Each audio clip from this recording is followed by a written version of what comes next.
Ontem foi eu soltar a notícia da segurança pública que eu me deparei com essa outra notícia que saiu no jornal Yomiuri, dia 17 de agosto, às 7h22 da tarde, falando sobre uma situação bem dark, que um cara aqui, membro de uma quadrilha, ele foi preso. Eu vou ler o título direto porque diz bastante coisa sobre o que vamos falar.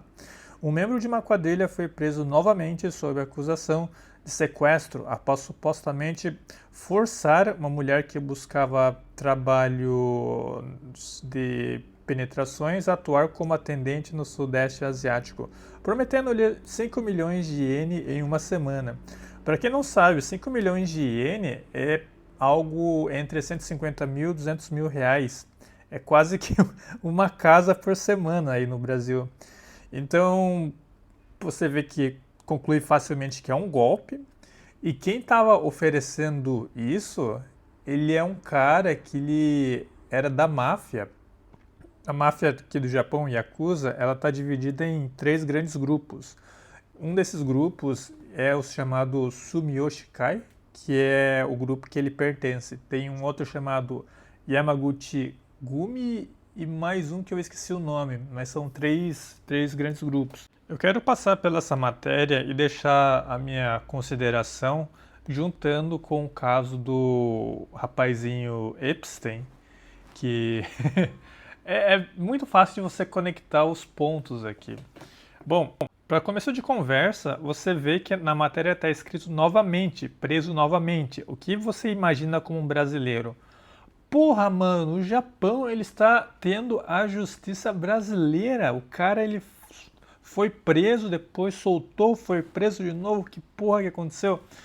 Então eu fiquei com essa pulga atrás da orelha, fui investigar um pouco mais para entender que loucura que aconteceu. Esse cara, o Yamal, Teruto Yamal, se você for olhar na íntegra a notícia, ele foi preso inicialmente ano passado por um caso muito semelhante, onde ele raptava mulheres para fazer os trabalhos de penetração fora do Japão. E esse cara aí, ele continuou sendo investigado. A polícia, não sei se é a polícia, mas tem uma área de investigação que ela segue investigando o indivíduo. E à medida que ele vai encontrando novos casos, vai somando novas prisões ao indivíduo. Então, por exemplo, se hoje eu faço uma penetração não solicitada em alguém e depois me prendem ano que vem, só que eu fiz várias penetrações do decorrer de meses. Então, a cada 2 meses eu segui fazendo, e aí depois de um ano eu tive acumulado de 6 penetrações. E aí a polícia descobre que eu fiz uma e ela descobre as outras 5, elas acumulam como crimes e acumulam dentro do tempo de cadeia que eu tenho. Então por isso que a notícia solta uma prisão novamente. Não é que o cara saiu, teve a justiça liberou ele, daí ele foi e fez de novo. Eu acho que é só no Brasil que tem essas loucuras, mas eu dei uma pesquisada, aparentemente é isso. E aqui, cara, se você for olhar a notícia, eu já dei um bom spoiler de tudo o que acontece, mas tem alguns detalhes interessantes de você observar. Vou ler aqui. No caso em que um membro de uma gangue foi preso por sequestrar homens e mulheres que frequentavam o Toyoko em Kabukicho. Então, Toyoko é aquele local que fica as criancinhas, né, abandonadas pelos pais, ou mesmo fugindo dos pais. Eu vi algumas reportagens falando que essas crianças, na verdade, elas são de, às vezes, famílias bem abastadas, então são famílias que têm grana, só que os pais não dão atenção. Então eles vão até as ruas se unir contra as crianças e fazer as mil piruetagens, e aí atrai os olhos, os olhos do mal, né? Por exemplo, eu já passei aqui a notícia do bar do Petit Angel, né? Do Pequeno Anjinho, que aí vocês conseguem ter uma ideia do que acontece nesse bar. E aqui aconteceu mais uma situação semelhante, né? O cara ele frequentava esse Toyoko em Kabukicho. com a intenção de enviá-los ao exterior. O Departamento da Polícia Metropolitana anunciou no dia 17 que prendeu novamente Teruto Yamal, de 26 anos, o membro de uma gangue afiliada ao Sumiyoshi Kai. Então ele pertence a uma gangue que é filiada a esse grupo aí do Sumiyoshi Kai, sem endereço fixo, obviamente, né? Que havia sido indicado por sequestro com intenção de transportá-los para o exterior, sob suspeita de sequestrar outra mulher com intenção de transportá-la para o exterior. A mulher relatou à agência que foi forçada a atuar como operadora de telemarketing em um tipo específico de fraude do Sudeste Asiático, e a agência acredita que o réu Yamal colaborou com a organização criminosa e enviou a mulher para atuar como operadora de telemarketing. Segundo o comunicado, Yamal é suspeito de conspirar com alguém para atrair uma mulher desempregada, na época com 19 anos, em Tóquio. Em outro passado, dizendo-lhe coisas como: há garotas que ganham 5 milhões de ienes por semana no exterior, e depois transportá-la do aeroporto de Haneda para Malásia. Ela foi presa novamente no dia 15 desse mês. Ele, no caso. A mulher foi apresentada ao réu, Yamal, por um conhecido que consultou enquanto procurava trabalho na indústria das penetrações, e entrou na Camboja pela Malásia. Ela explica que foi forçada a trabalhar como golpista, aplicando golpes de falsos policiais em 3 locais diferentes, incluindo Phuket, no noroeste do país, em uma base especial para fraudes em Johor Bahru, na Malásia. Ela afirma que havia pessoas que conhecia de sua época em Toyoko, em cada uma dessas bases.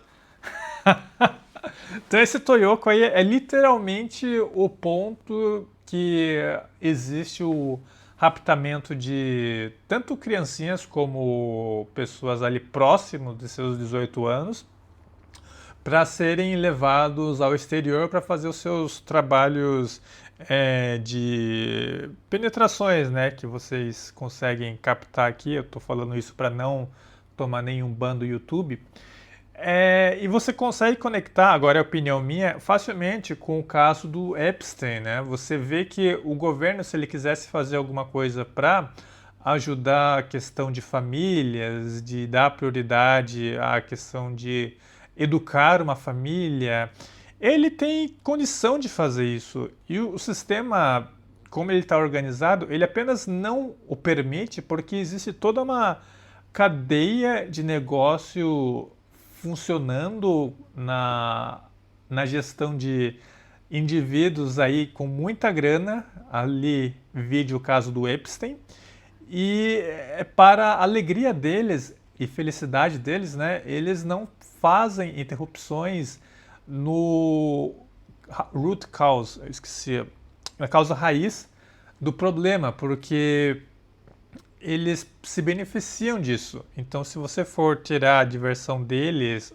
onde você tem a fonte que você vai conseguir os recursos para você manter o negócio lucrativo, porque esse é um negócio que, se você puxa o preço, é preço que só essa galera milionária e bilionária consegue pagar, eles não vão, assim, justamente acabar com esse esquema, né? É o famoso esquema de escravidão do ano de 2000 e pouco, porque essas crianças, né, esses indivíduos, eles trabalham na indústria de penetração.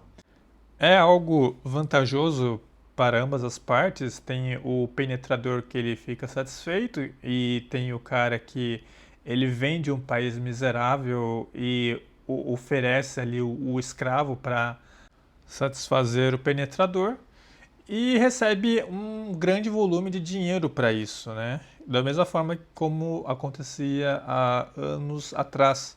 Só que, infelizmente, não existe alguém levantando a bandeira para fazer a Lei Áurea, né, de acabar com essa escravidão. E é por felicidade do sistema que esse esqueminha aí existe, né? A miséria precisa existir para que a riqueza consiga ser feliz, se é que vocês me entendem. Então, se você curte notícias referentes ao Japão, considere se inscrever no canal, dê um joinha para fortalecer e fique à vontade na seção dos comentários. Falou e até a próxima!